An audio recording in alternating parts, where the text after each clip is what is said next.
ਨਾ तो हज़रत यूसुफ अलैहिस्सलाम दे बिरा जानते सी कि असी बिरा नूं कुएं सिट के जा रहे हैं और यह बच जाएगा, और ना हज़रत यूसुफ अलैहिस्सलाम जानते सी कि मैं इस कुएं चों निकल के ते सीधा ही तख्त ते चले जावां। यानी कि सारी खेल सारी खेड ये सब कुछ अल्लाह पाक नूं दे मोजज़ात ने। अल्लाह पाक इन्हां ते कुदरत रखदा है, यानी कि कुएं चों कढ़ के तख्त से बिठा दे तो अल्लाह की ज़ात बिठा दे। तो इस तरह ही है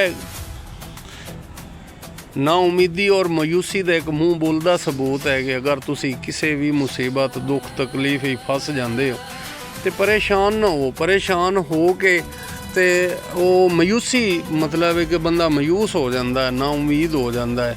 और मायूसी वैसे भी कहते हैं कि अबलीस की विरासत है। तो जिहड़ा बंदा मायूस हो गया ना उम्मीद हो गया तो समझो उन्होंने अबलीस की विरासत जो हक मिल गया, और जिन्हों जिहड़ा हक मिलता है वो हमेशा बाप की विरासत जो मिलता है। तो अबलीस की विरासत जो अगर तुहानू हक मिल गया तो इसका मतलब ये है कि तुसी औलादे अबलीस हो।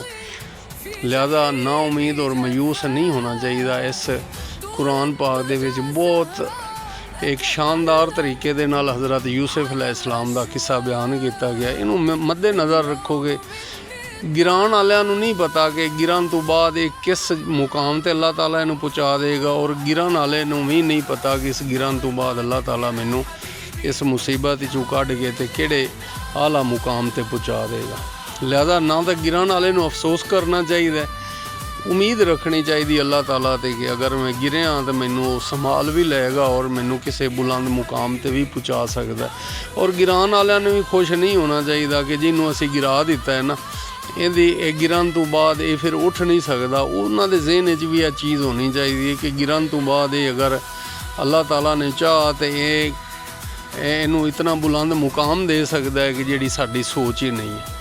लिहाजा ना उम्मीद और मायूस होना नहीं चाहिए। अल्लाह ताला ते यकीन और कामिल भरोसा और ईमान रखना चाहिए। अल्लाह ताला जिस वेले किसी चीज़ नूं भी संभालदा है, यानी लख कख नूं लख कर दिंदा है, पंजाबी कहावत है, और लख नूं कख कर दिंदा है। ये अल्लाह ताला दी हिकमत है। बादशाह नूं फकीर और गदागर कर दिंदा है, गदागर और फकीर नूं बादशाह बना दिंदा है। ये उन्दियां कुदरतां ने, उहदे कोल ही सारे ये उहदी खेल ने सारे, ये वही सारी हिम्मत ताकत रखदा है, और ये वही जानदा है कि किस टाइम की करना है। जिहड़ा जो करना चाहे उनके कोल वही हिम्मत और ताकत है। लिहाजा परेशान होना नहीं चाहिए, अल्लाह ताला ते यकीन रखना चाहिए।